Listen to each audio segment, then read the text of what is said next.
Hi there, everyone. Welcome back. If you've been here before, then yeah, welcome back. And if you're new, then welcome. You're in the right place. For those of you who don't know me, my name is John Clayton. I'm a recovering drug addict and alcoholic. And I've been clean and sober since February 21st, 2021. And we're still in chapter 4 in the Living Clean book. And today's reading is interesting. It's all on sex. Let's get started. Sex.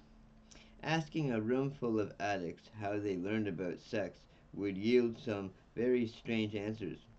Most of us struggle in some way with their sexuality, discovering what is right and wrong for us in this area can be challenging. Each of us comes to terms with sex and our sexuality in our own way. The steps provided the sorry the steps provide us with the tools to come to terms with our past and to live free of the negative associations some of us have about sex. We start by accepting that there is a lot we don't understand. Being willing to see what has created our views on our own sexuality and the sexuality of others can help us to understand our beliefs. Many of us are a lot more comfortable with sex than with intimacy. We struggle with issues of self loathing, contempt for others, and abuse. We may notice that we would rather have unsafe sex than risk a difficult conversation. Having honest, open dialogue with our sponsors brings us to a new level of trust. As we experience intimacy in that relationship, our ability to be intimate with our partners and with others increases as well. Some of our most deeply held shame derives from the things we did sexually. Our past behaviors may reflect how desperate we were to get and use more, or they may have been the best we could do to find love and connection. Sexual abuse may also be part of our stories. This can be incredibly difficult to talk about. We may believe we are the only ones. On the contrary, it is remarkably common among addicts. Finding the words and a safe place to say them can be the difference between being able to live with ourselves and spending our lives on the run from our past. We examine our history in 4 steps and begin sorting out who we are from what happened to us or what we did. Healing takes time, but it does happen. We must be patient with ourselves. Gradually, we come to experience freedom from some of our deepest wounds. As we begin to clear up some of the confusion and contradiction in our lives, we can we can move forward with less of the baggage we brought in with us. We struggle with relationships. Experienced members suggest that we give ourselves a break for the first year, stay out of relationships, and put our recovery first. But few of us heed this wise advice. We come into recovery lonely, horny, and insecure. We are emotionally raw, and our judgment is still pretty impaired. We run headlong into relationships only to discover how challenging they are. Two sick people rarely make a well couple. We mistake novelty for love and find ourselves deep in commitment almost before we know each other or fear commitment so much that we don't give our partners a chance. We open the door for relapse when we get caught in loops of obsession and compulsion. We try and sometimes we make mistakes. Each mistake carries a gift and a hazard. We can learn from our mistakes and use them, or let our guilt and remorse drive us into a corner of out of the into a corner or out of the program. The more practice we get at using the steps and other tools of recovery, the more we are able to use our mistakes to propel us forward. We define ourselves partly through our sexuality for some. That definition is a major portion of our identity. Sometimes we seem to wield it like a weapon to justify our feeling different. We can be much more aware of the people who are not open to us than those who are. In the rooms of NA, we are welcomed regardless of our sexuality. We find people who love us and with whom we feel comfortable, no matter what our sexuality is, or what our sexuality or our beliefs about sexuality.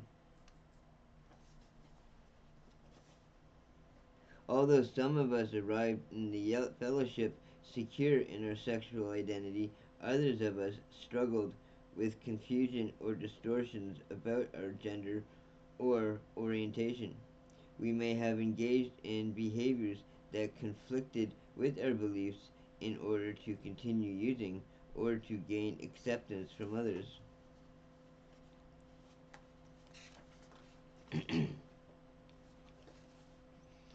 Or we chase sex the same way we chase drugs, feelings just as powerful and out of control. Some of us followed those drives into relationships after relationship without ever really feeling fulfilled.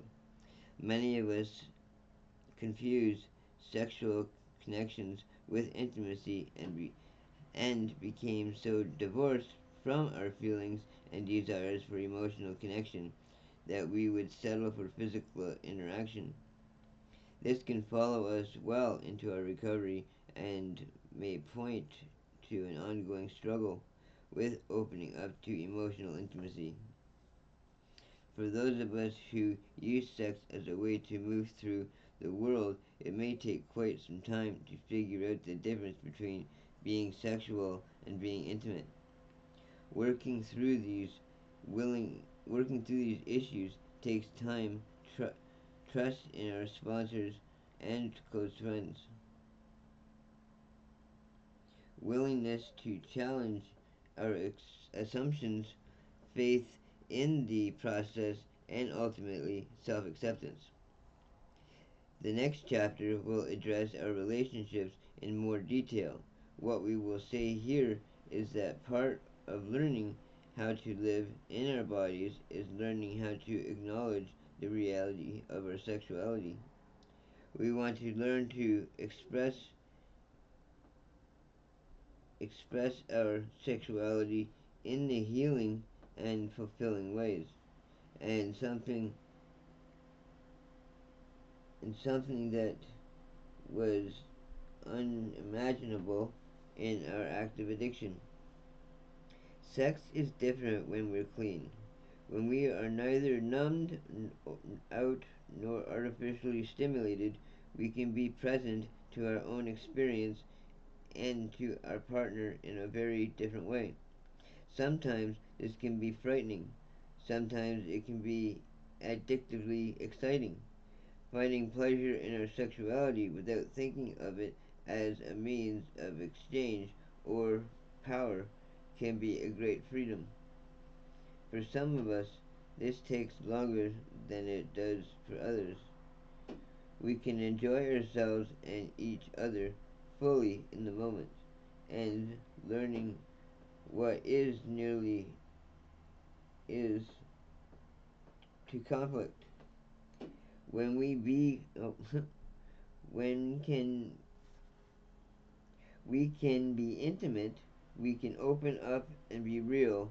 We don't have to use each other as a drug. When we treat each other as human beings, we find our own dignity.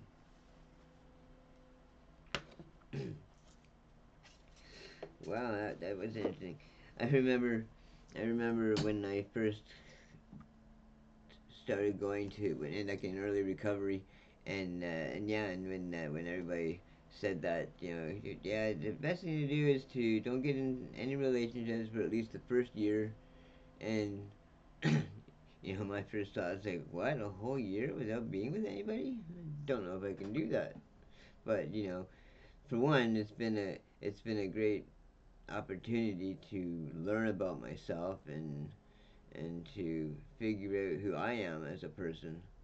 But it's been almost it's been over 4 years since I've actually been in a relationship, and my last relation. I mean, I was in and out of relationships throughout my addiction, but my last relationship I was with for 3 years, but she, while I was still trapped in my house, she left with a different crew and so on and so forth. A story for another time.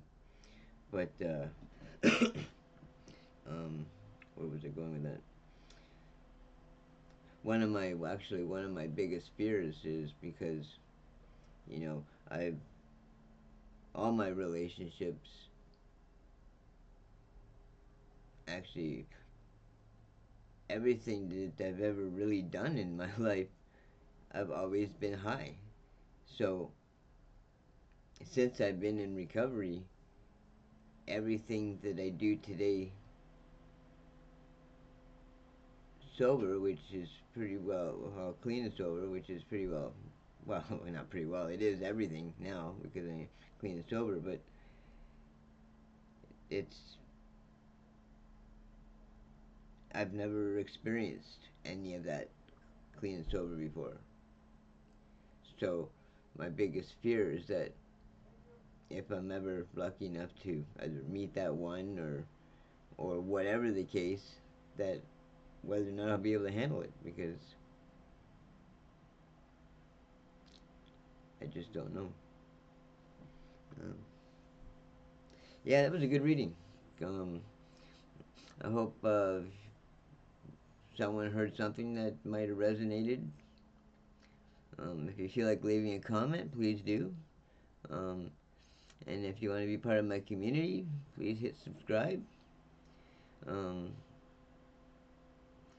Again, I appreciate every one of you, and if nobody's told you today that they love you, then I love you, and I will see you again real soon. Bye for now.